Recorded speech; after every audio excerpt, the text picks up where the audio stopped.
Welcome to today's meeting of the Commonwealth Club of California. I am James Fang, your quarterly chairman. I would also like to welcome the listeners of radio station WHYY-FM in Philadelphia, Pennsylvania, one of over 200 stations nationwide who are carrying this program. And now, today's speaker. Like a refreshing Rocky Mountain breeze, our speaker this afternoon has exhilarated millions of people throughout the world with his tremendous musical talent and commitment to making our world a better place to live. Our speaker today is the internationally acclaimed songwriter, performer, actor, and activist, John Denver.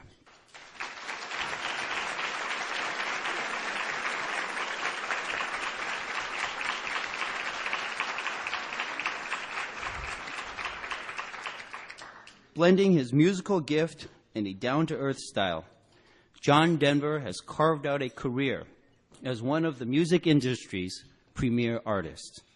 In addition to 14 gold albums and 8 platinum albums, John Denver songs such as Take Me Home, Country Roads, Rocky Mountain High, and Thank God I'm a Country Boy have come to symbolize the American experience.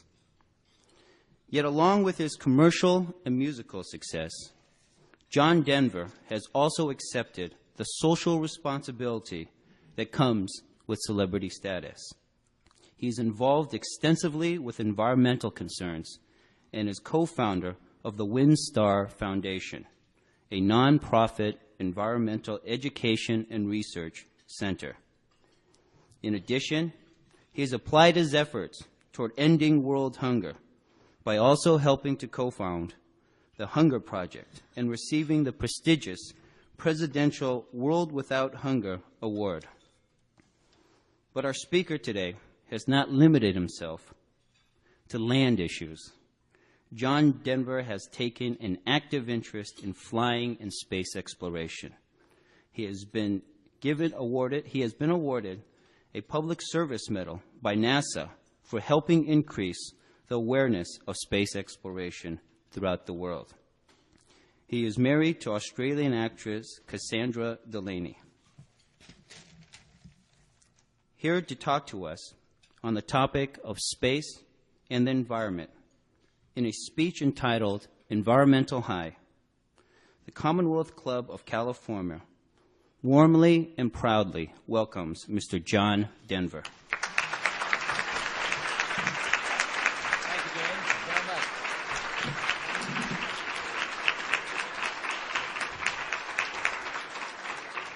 Thank you very much, James. Ms. Auer, ladies and gentlemen, it's a real honor to be here and a great privilege to me to have the opportunity to speak to you. I am known primarily around the world as a singer. I promise you that I sing much better than I talk, and yet it is something that I enjoy doing, sharing my feelings, my opinions, my vision, if you will, for the world that we live in with every opportunity that I have. And this is a very, very special pleasure to me. Speaking after lunch, I think, is dangerous. I was at church with my mother on Mother's Day, and the preacher began his sermon by saying that his job that morning was to speak to you, as is mine today, and your job was to listen. And that if you finished your job before I finished mine, please leave quietly so as not to disturb or awaken the person next to you. I hope it won't quite be like that, but you never know. Space and the environment might seem like a contradiction in terms to you, and I would like to tell you how they tie together for me. I would like to, in the process, tell you a little bit about myself, how I got to be where I am in the world, and whatever that is, what it means to me, and what I would like to do with this very unique situation that I find myself in. It was mentioned that I'm internationally known as a singer and a songwriter. To be truthful, I have yet to go anywhere in the world and not be recognized. I find that a very, very unique situation for an individual like myself. Whether it's a slum in India, a village in Africa, a commune in China, or a village in the Soviet Union. Everywhere I'm recognized. To have little kids in a slum, the largest slum in the world on the outskirts of Bombay, India, following me around saying, John Denver, sing country roads. I think that's an amazing situation and fairly unique as far as I can tell, and also an enormous opportunity in my life. And that's part of what I want to talk to you about around space and the environment, is the opportunity that is before us and the responsibility that we have, in my opinion, to live up to that opportunity, to that possibility, not the probability. If you look at the probabilities in the world today, I think they're on a very negative kind of spiral, and I prefer to live in a world of possibility and think about what can be done and how I, as an individual, how any of us can make a difference. I believe that we're at a critical time in the history of life on planet Earth, that we are making decisions today and taking actions will affect not only our lives, but the lives of all future generations, and in fact, the potential for life on this planet. Depending on who you talk to, and the people that I listen to and talk to, say that in the next 10 years, in this decade, we will determine, you and I, whether or not this Earth remains inhabitable by human beings, by higher life forms. We are the endangered species, folks, and we're not getting it. And more importantly, we are not passing it on to our young people. I believe that the greatest challenge that faces us in the world today is to give our young people, the generation that follows us, a vision of possibility in their lives. I believe that they have none. I believe that that is why we have the highest suicide rate of teenagers in history. I believe that that is why we have the drug problems, the crime problems that we have in our country and around the world. Because we have young people who have no sense of a better world out there, a better way of life, a better quality of life. And without that vision, there's certainly going to be no commitment on their part to make it become a reality. I was talking with Ms. Auer when I first sat down, and she said to me that the most important thing in life, in her opinion, was to have some values and that you make a commitment to making a contribution. I believe that too. I believe that there comes a point in each of our lives when the world becomes larger than ourselves, and that we have to begin living in that world. We have to give something of ourselves to a larger life. So, for me, I'm an Air Force brat. I was born in Roswell, New Mexico. My father was raised on a small family farm in Oklahoma. And I lived in a lot of different places, and I was very shy as a child. I was very insecure, I feel. If you listen to the words of John Bradshaw, and by the way, there's some homework for you folks while I'm thinking of it. I'd like to suggest that you take a look at Mr. Bradshaw's work. I'd like to suggest that you read Robert Bly's Iron John and find out about how we used to teach our young people. And for Mr. Bradshaw, how there is an inner child in each one of us that is probably abused, that we probably all came from dysfunctional families. I'd like you to read the work of Marjorie Paul, a book called Healing Your Aloneness, which is about inner bonding. And perhaps you'll remember those. They have had a profound effect on my life. But back to my life. When I moved around at all the different places my father was transferred, I had this guitar that my grandmother gave me when I was 12 years old. And this guitar, I spent a lot of time with that guitar, and it helped me make friends. When I went to a junior high school, I graduated from junior high school in Tucson, Arizona, where it was only 2 years, and high school was 4 years. And I started school in Montgomery, Alabama, a week after everybody else had started, not knowing a single person. And I remember starting class, my homeroom teacher was a civics instructor, and she asked me if I was an American citizen, because so many people came through that air base, Maxwell Air Force Base, from other countries. And I can't tell you how lost and alone I felt. And what I always had for solace, though, was this guitar. and it helped me to make friends. I was in chorus class all the time instead of being in study hall. And when people asked me why I chose to take chorus class, I said, but I write songs. I love music. And then pretty soon they'd ask me to bring a guitar to class, as happened in this case, and I'd sing a couple of songs that I'd written, and pretty soon people were starting to say hello to me in the halls. And I wasn't so alone anymore. I remember once two things that happened when I was 12 years old.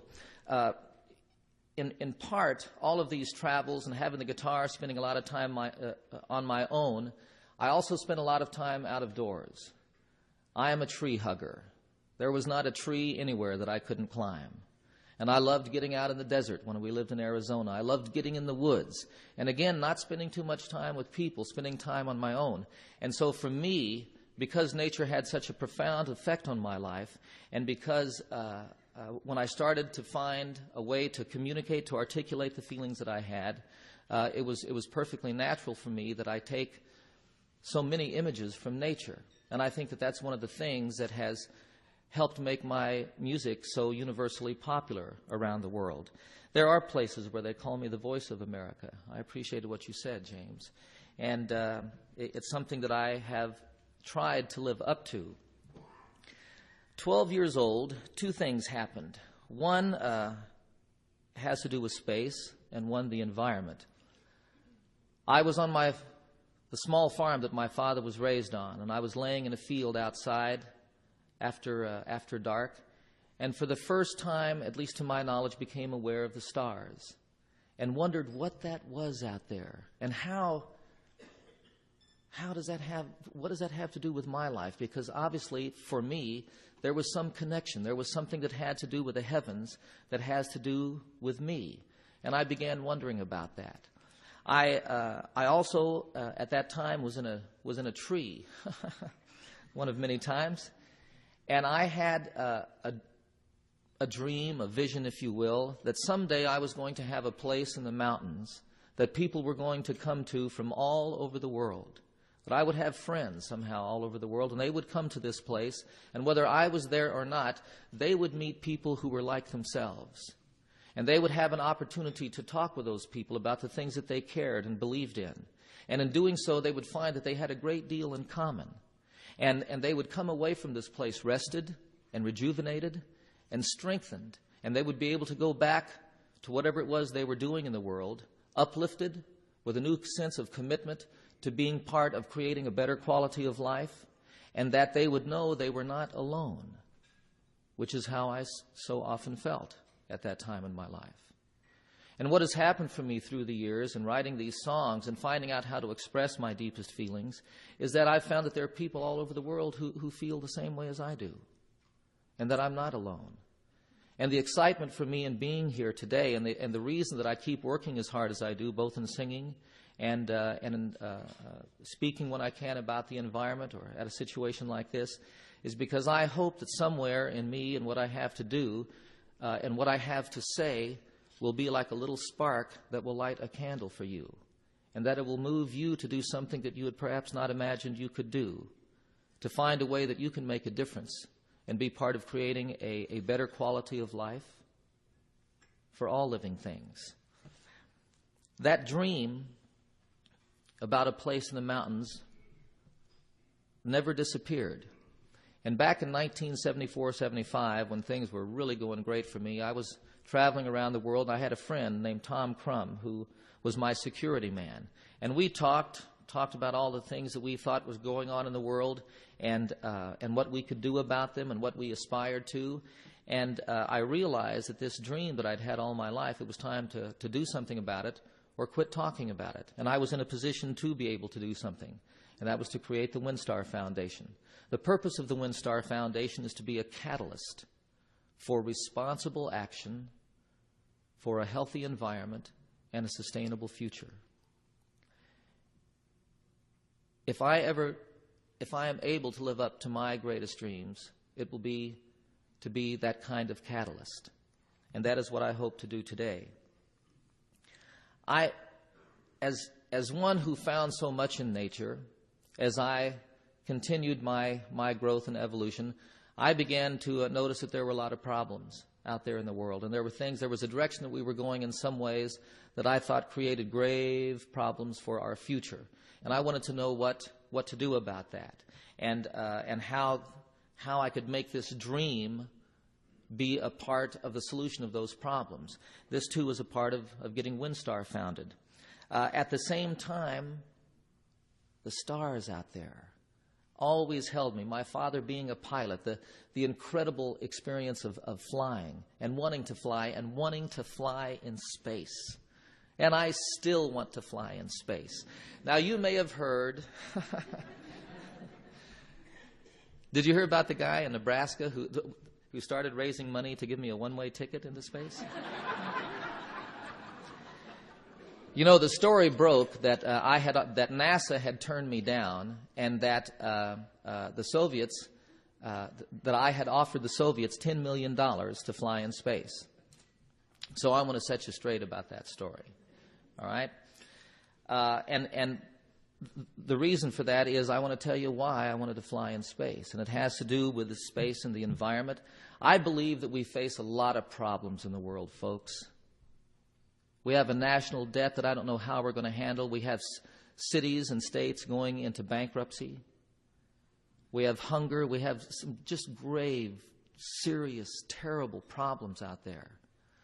And they're not all about the environment, but to me, they're all connected to the environment. And I truly believe that the most important one that we have to deal with is the environment, that we truly are the endangered species. And I've gotten involved in so many issues: hunger, the resolution of conflict, energy resources. All of these things, education, economics, are all connected to the environment for me. And I think that space is one of the ways for us to deal with the environment. Now, do you remember the movie I made, Oh God? So I want to tell you why I made that movie. I had gotten to a point in my career where the opportunity was there, available for me to make a film. But I didn't want to just make a film. I wanted to find one that would also be an expression of what I'm trying to do with my life and with my music. And all of a sudden, out of all these scripts, this funny little story called Oh God came across my desk. And there was one scene in there, which you may remember, which was the catalyst for me doing that film. It's where God first sees Jerry, or Jerry sees God face to face in the bathroom. And he asks God, why did he pick this particular time to make an appearance? And God says, well, I made the world to work. And Jerry says, well, have you read the paper lately? It ain't working.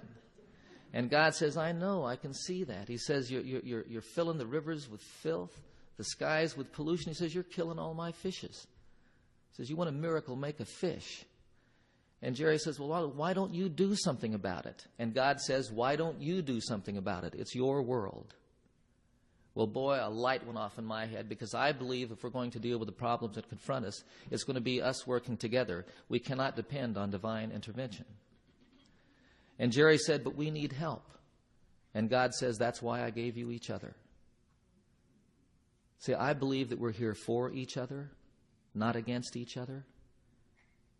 And it's just a hard lesson to learn.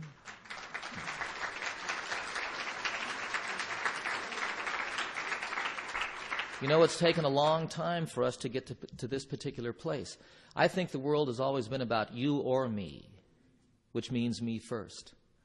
But I believe that today we live in a world where we have to recognize that there is a shift in consciousness taking place. And what that is to a world of you and me. And if this is the last barrel of oil or the last bushel of wheat, I have a better chance of surviving by sharing it with you than by trying to keep it from you.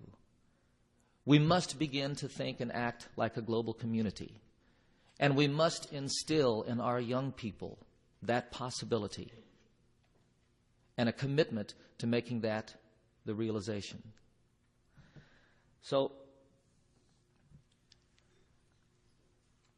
I wanted to fly on a space shuttle. And I still do. I realized that I couldn't wait to be invited. So I called then administrator of NASA, James Beggs, and I said, Dr. Beggs, I'd like to fly in space. "Oh, that's very interesting, Mr. Denver." And I said, "Well, do you have a few minutes? I'd like to talk to you about it." Yes. So I said, I believe that NASA is in trouble, the same kind of trouble they're in today. I believe that NASA doesn't have the budget to do a quarter of what you're capable of doing or would like to do. And you don't have that support because you don't have the understanding and support of our elected officials in government. And you don't have it there because you really don't have the understanding and support of the American people. And you need to do something about that. Where you have failed miserably is in marketing yourself and letting people know what you have accomplished and how much has come to be a part of our lives that came out of our space effort. And I believe the way to do that is to have a civilian fly in space, and especially someone like me.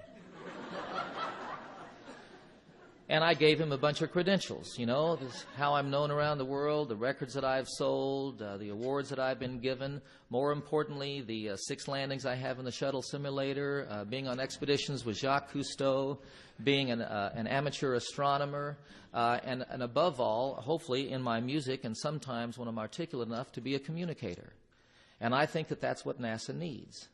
And out of all of that, the whole citizen space program got started. And I was guaranteed a flight by Dr. Beggs. In fact, I thought I was going to be on the first flight until President Reagan announced that he wanted to send a teacher first.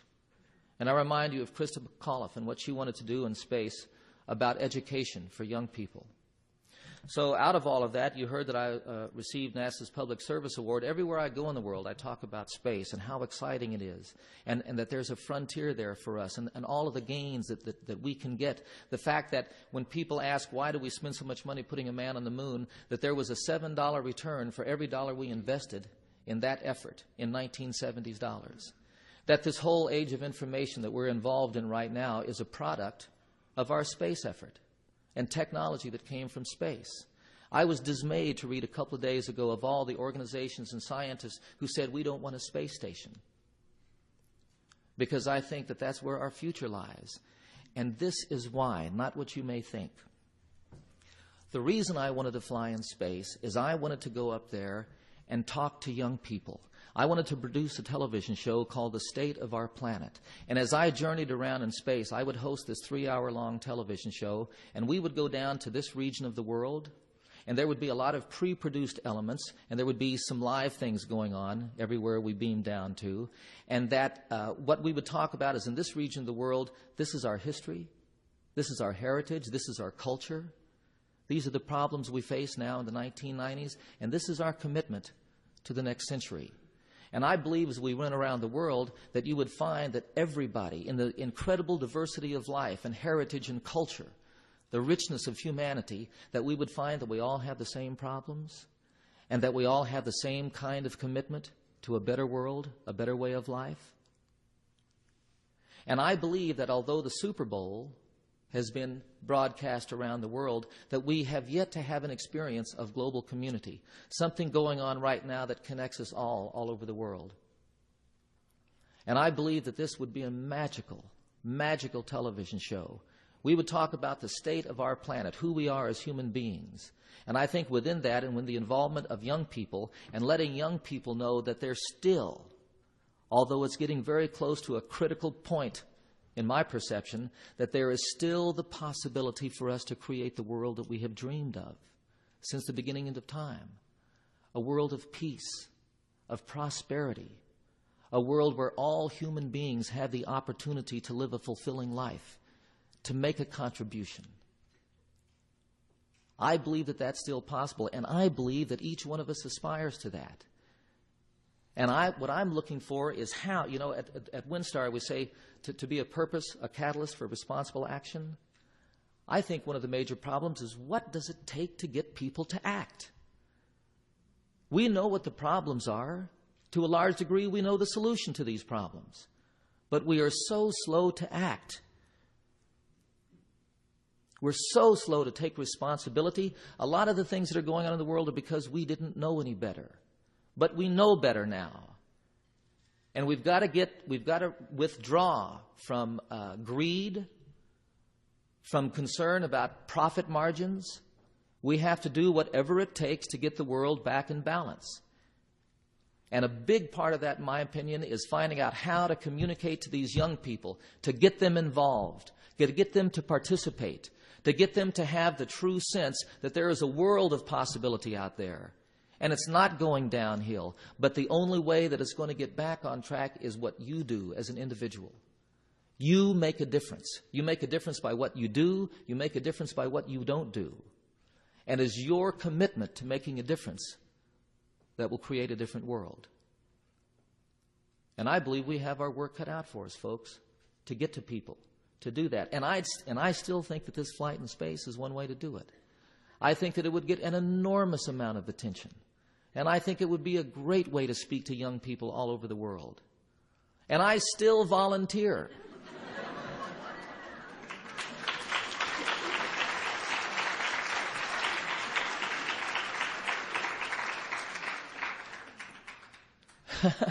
I do, man.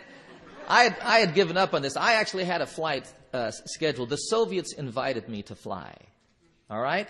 And because I had talked with them, as I had talked with the folks at NASA, where I had an enormous amount of support to fly, about what I wanted to do and what it was for, about getting to young people and getting their interest back in the future and in technology and taking advantage of what is called in your program the final frontier, being a part of conquering space.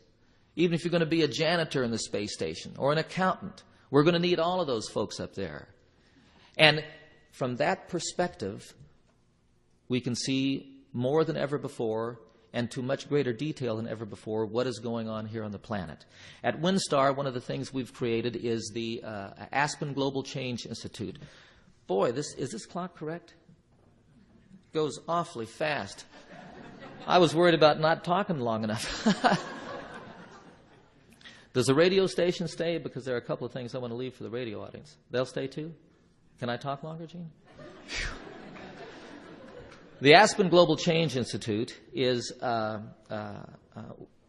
product of WinStar, and we're bringing Earth scientists from all over the world to Aspen for 6 weeks in the summer, not to a convention just to deliver a paper and leave, but to come and sit and talk, each from their area of discipline, and figure out what really is going on in regard to global change and what human impact is having on those changes, what kinds of things need to be done so that we can get that information to the policymakers like the current administration so they'll quit saying we don't know enough to take such severe and strong actions.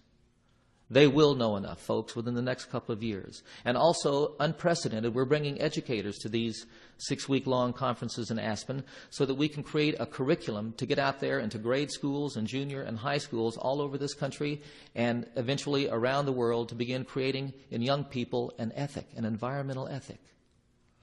Along with that, the United Nations Environment Program and NASA have created a program called Ground Truth. And what we're going to do is have field trips for young people in schools to go out and to verify what the satellites are telling us.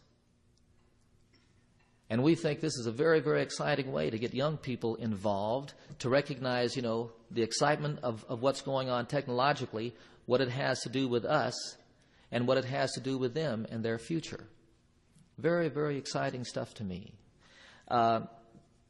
Amway is a major corporate sponsor for the Aspen Global Change Institute.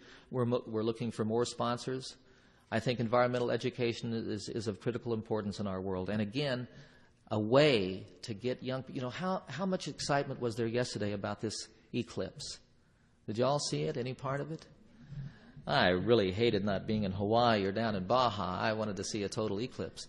But great excitement all over our country about this. Filled the newspapers. We all, each one of us, in my opinion, are the same as human beings. We say that children are the same all over the world. Of course they are. The birth cry of every newborn baby is the same. But we're not so quick to say that people are the same, that parents are the same, grandparents are the same, lovers are the same. I believe that we are, and my travels all over the world has only strengthened that conviction. No matter what language you speak, no matter what color your skin, no matter the expression of your faith or the form of your politics, we are all human beings. We are part of the human family, and we are in this together. And we have to begin working together in every way that we can imagine to create a sustainable future and a healthy environment. And the most important part of that in my mind is how do we get to the young people? And that for me is the preventive measure, if you will.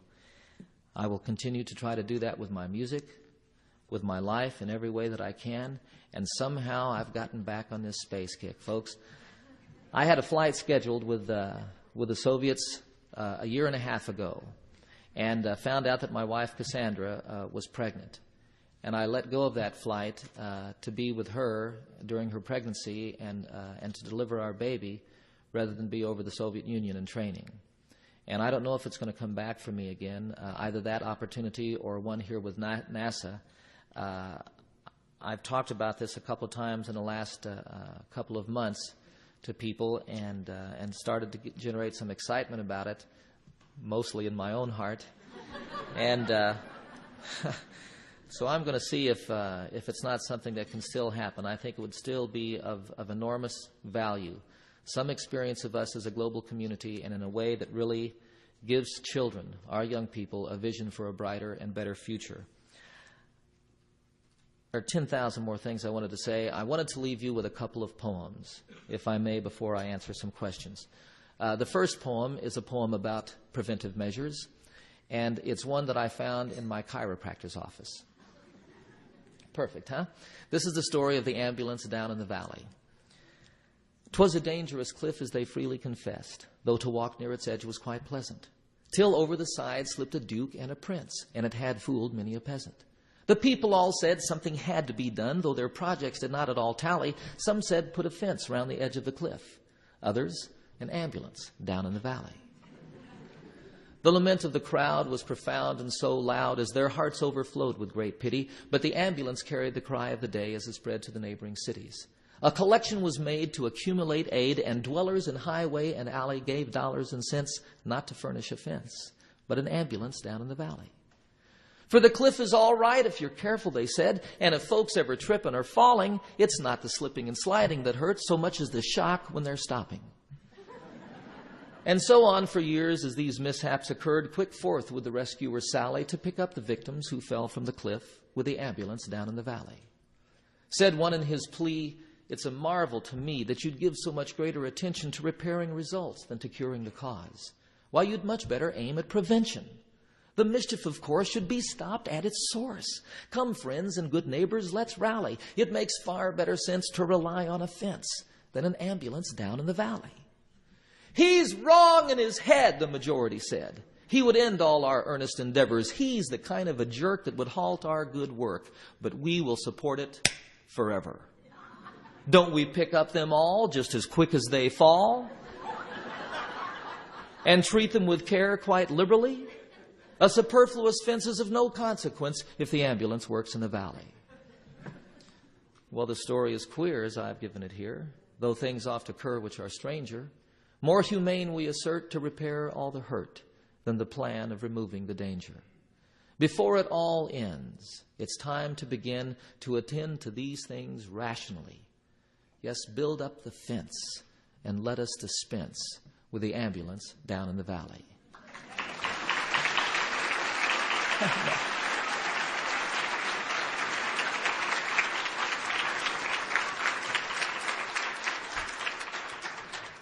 Preventive measures. You know, we're liable to end up where we're headed unless we can somehow bring ourselves with a greater sense of commitment and responsibility, and just as importantly, more importantly, our young people into this world, and recognizing that it's their world and that it will be the way they want it.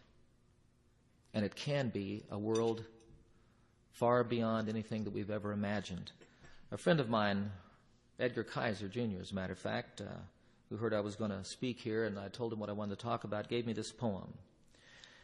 "The old man going the lone highway came at evening, old and gray, to a chasm, vast, deep, and wide. The old man paused in the twilight dim. The sullen stream had no fear for him, and built a bridge to span the tide. 'Good friend,' said a fellow pilgrim near, 'why waste your time with your building here? Your journey will end with the ending day. You'll never again pass this way. Why build'st this bridge at evening tide?' The builder lifted his old gray head. "Good friend, in the path I have come," he said, "there followest after me the youth whose feet must pass this way. This chasm which has been naught to me, to that fair-head youth may a pitfall be. He too must cross in the twilight dim. Good friend, I am building this bridge for him." Thank you very much, folks.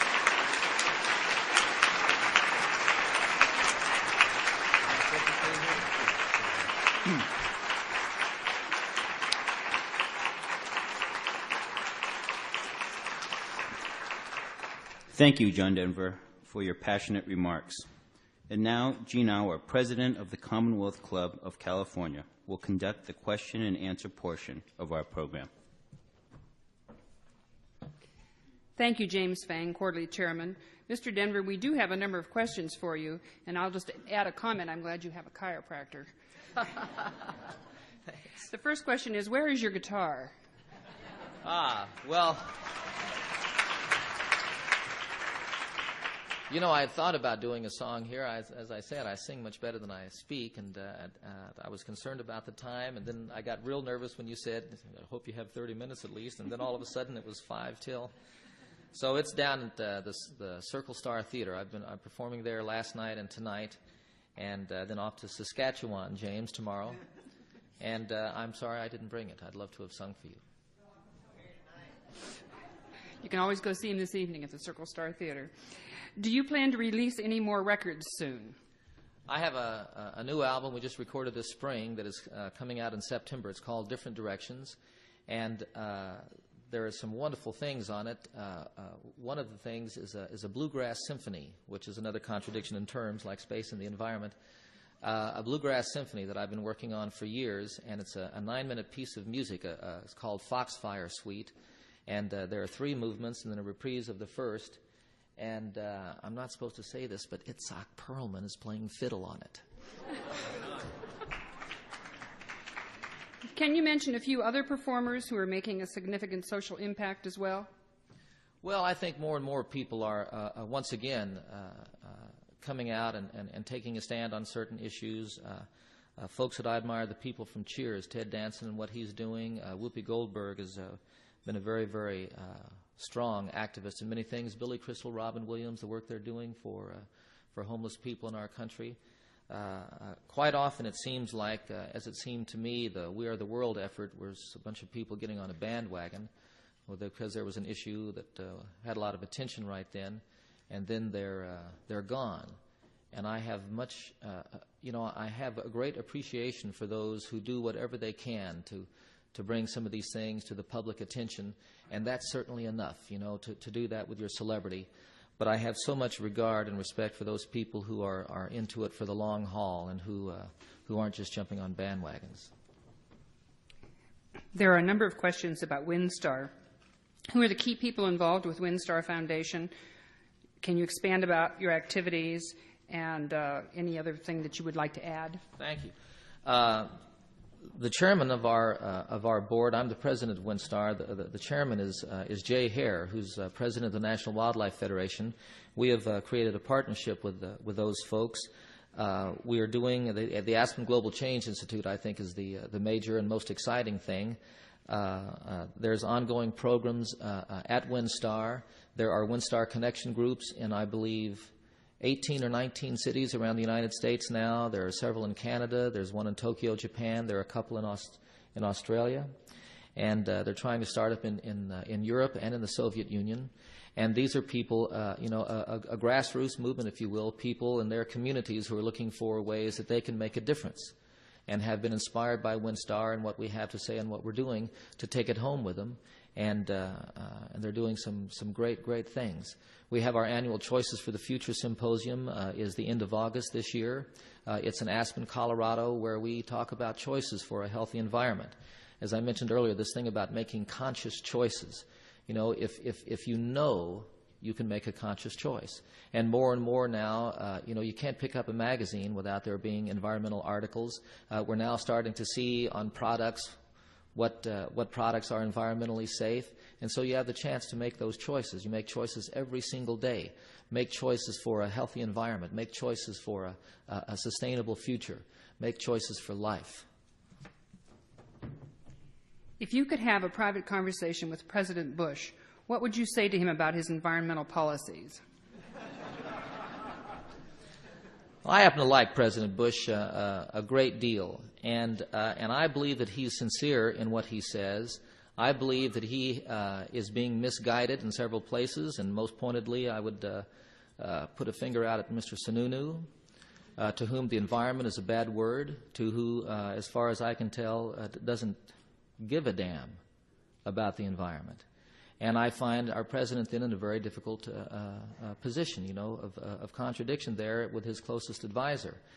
I would tell him that I think where he has an opportunity to go down in history and to be the man that I think he aspires to be and the president that he aspires to be would be to take a much stronger look at how important the environment is and to really take some action now to really provide a leadership role in our world, not to be the one that's dragging their feet.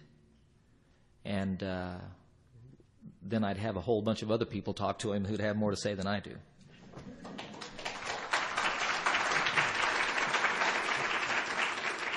Where have you found your message of environmental responsibility to be the best received?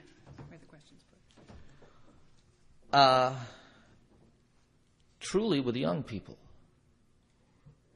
It's very exciting to me, the number of young people who have come to WinStar, who come to our Choices program, and who then go back to their parents. The letters that I get from parents whose kids have gotten them started recycling, or gotten them to stop smoking, or gotten them to look at how much grain is cost to make a pound of beef.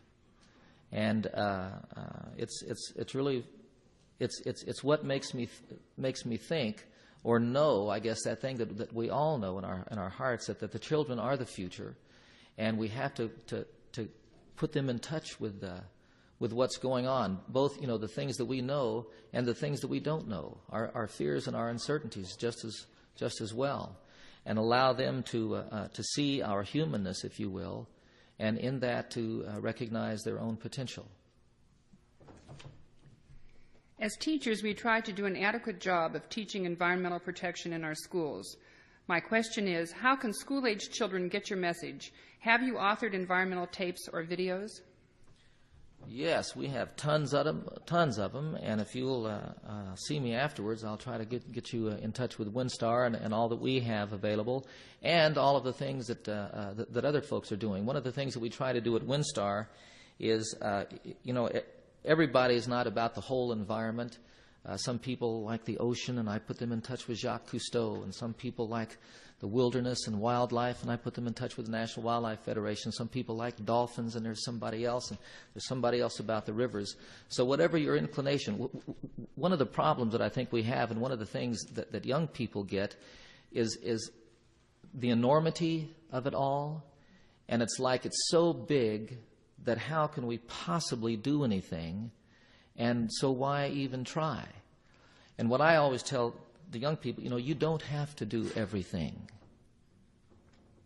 because there are a lot of us. But if each of us does something, the journey of 1,000 miles begins with a single step. Do what you can do. Follow your own inclinations, your own interests. One thing I ask everybody, pick up a piece of litter. Every day. It's not hard to find, folks. It's out there everywhere. Make it a point to reach down and pick up a piece of litter and put it in a trash can someplace. And you know what? You'll be an inspiration for other people to do that. And also, it will help if you can make that a commitment. What happens for me is every day I look for stuff to pick up, and I do that. Don't say anything about it, but I remind myself that I am committed to a better world and a better way of life, a better quality of life. I want my children to enjoy the same things that I enjoy. I want my grandchildren to be able to enjoy the Rocky Mountains and to go fishing in a clean stream and eat the fish they catch if they want to, or throw them back. I want that desperately. I think it's just so, so important. And you tell that to young people, and then be the example. Bring the things that you can, whatever age group you're teaching. More and more there are learning materials out there for young people to hands-on experience, get in touch with the earth. I think there are people, young kids in New York and probably in the ghettos around our country who think that milk comes from cartons, don't know cows, and who've never seen the stars. Never seen the stars. Can you see the Milky Way here in San Francisco? No? It's the most glorious sight in the world. Astronomy. Here's another way to get in touch with kids. We're all excited about the eclipse. There's a place that I can point out in the summer sky where there is called a globular cluster. And in this cluster, which cannot be seen with the naked eye, there are over 1 million stars. 1 million stars. And when you look at it through a telescope, you see this little hazy blob, and all of a sudden as you continue to look, you see that it's points of light. 1 million stars, and you can't see it, and it's in our galaxy. When I talk to kids about my telescope, everything that I can show you in the sky, including this place where there are 1 million stars, it's in our galaxy. And now I'm going to show you another galaxy. And you don't need a telescope for this. You would here in San Francisco. But out in the mountains or out in the ocean, you can look up, and there's a place called Andromeda. And it's 2.2 million light years away. And there are billions, how does Carl Sagan say it? Billions and billions of stars in that galaxy, and you can see it with your naked eye. And then you point that out to them. And do you know that there are billions of galaxies? What is out there? What awaits us in this final frontier? I think it's just the beginning.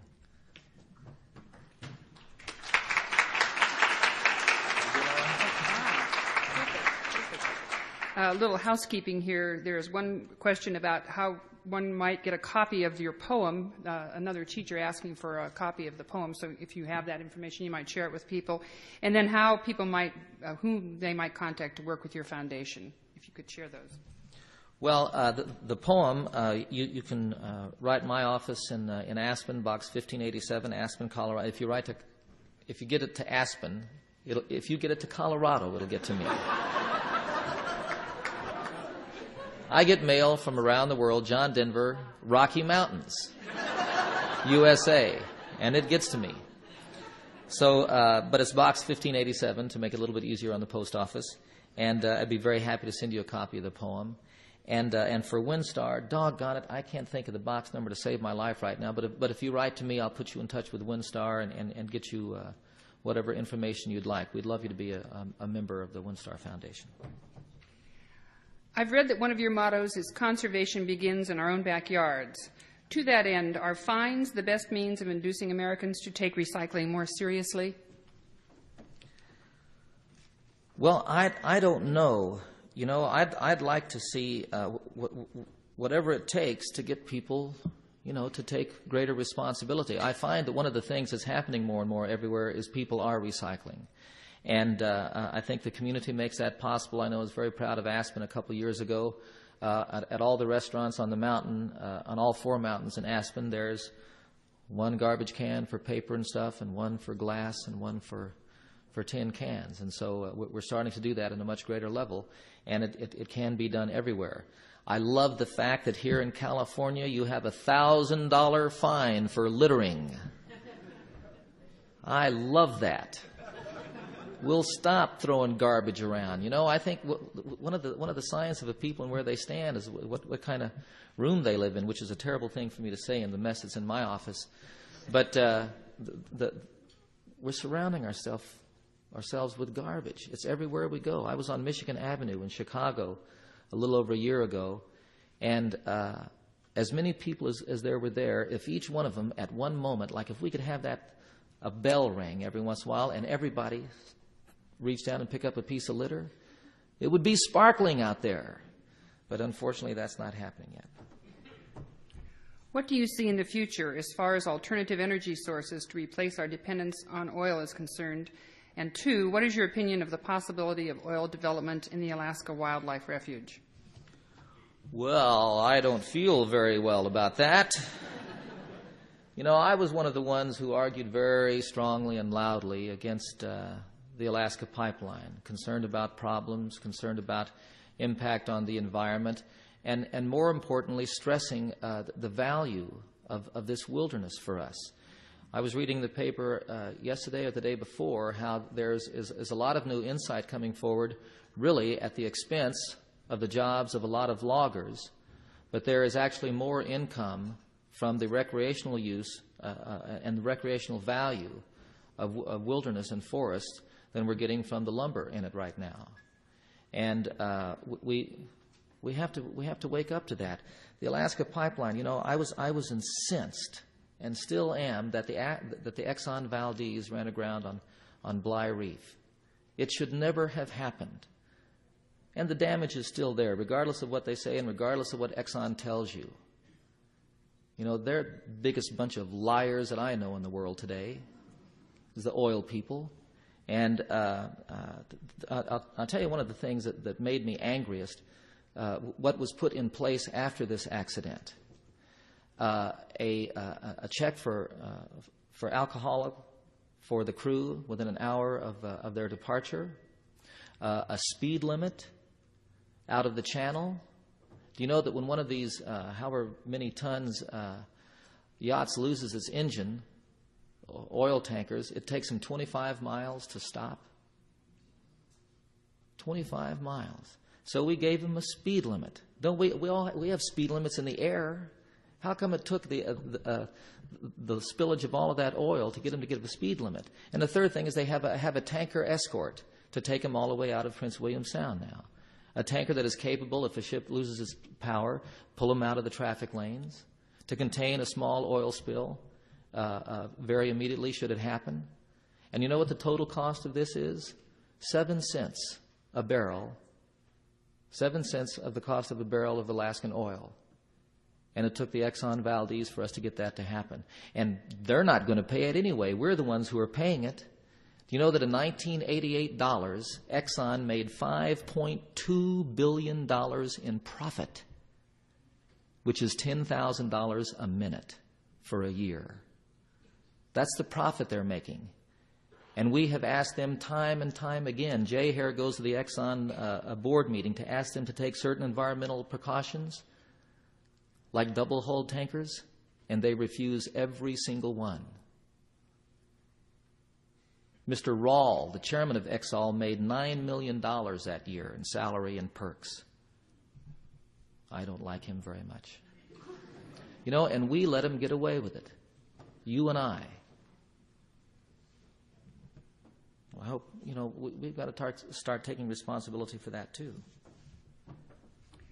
Please comment on population explosion and environmental concerns.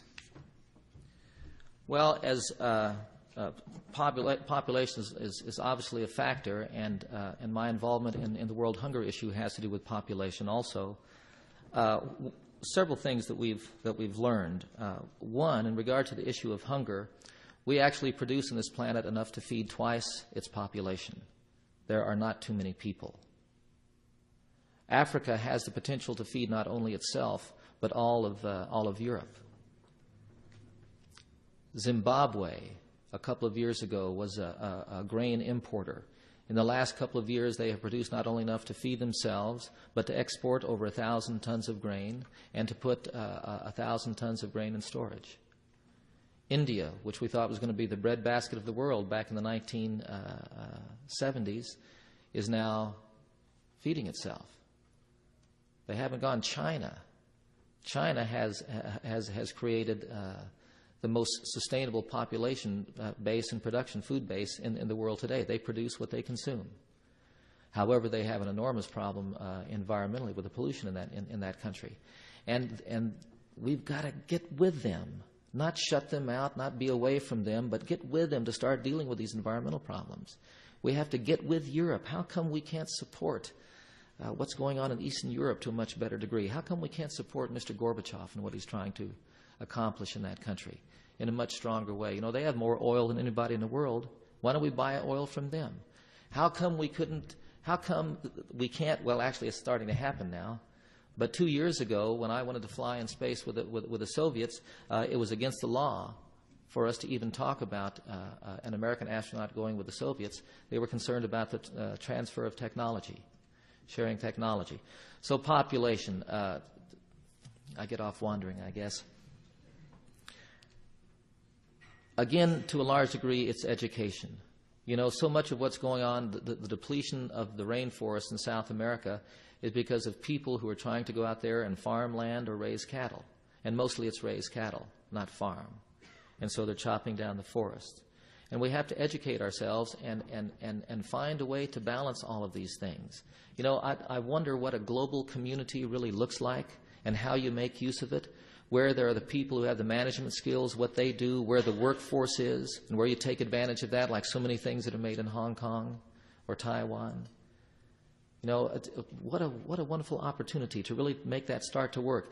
There's a program that Buckminster Fuller, who was a dear friend of mine, designed called GENIE, Global Energy Network. And what he wanted to do is have, while we're using energy, it's nighttime over in the Soviet Union. They don't need it. And then as the world spins around, we'll get, and so you keep the energy moving around. It's a far out idea. I mean, far out. Unfortunately, we have time for just one last question. I apologize to those of you whose questions I could not get to. And that is this. Where can this little old great-grandma sign up for the first settlement in space as long as you go along?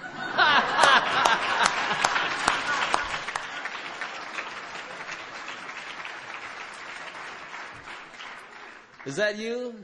Well, thank you very, very much. And I'll give you my ticket. Or when I get one, I'll buy two. I'd love to go in space.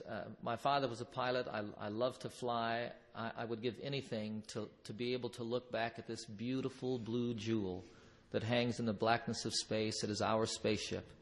You know, there's no passengers on Spaceship Earth, Bucky used to say. We're all crew members. And I would give anything to do that. But I truly believe, more importantly, that there's something that can be done there in the way that I described, and maybe there's other ways, and maybe there's somebody better able to do it.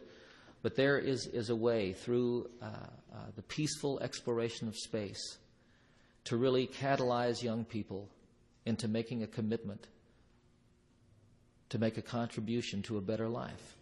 And I think it's desperately needed, and we'll work for that with every ounce of energy in my body. I appreciate so much having the chance to share these few thoughts with you folks. It's a real scary thing. You said it's people's biggest phobia, public speaking, and I can verify that. But I always love it when I get to go out and walk on fire, and I thank you for that opportunity today. Thank you.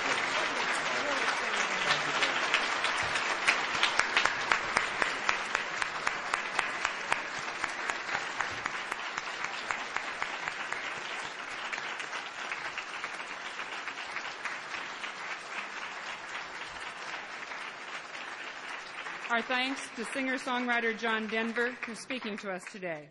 Please join us again next week when our speaker will be John Sawhill, President and CEO of the Nature Conservancy, who will discuss environmental issues for the 1990s. Thank you all for attending today's luncheon. This meeting now stands adjourned.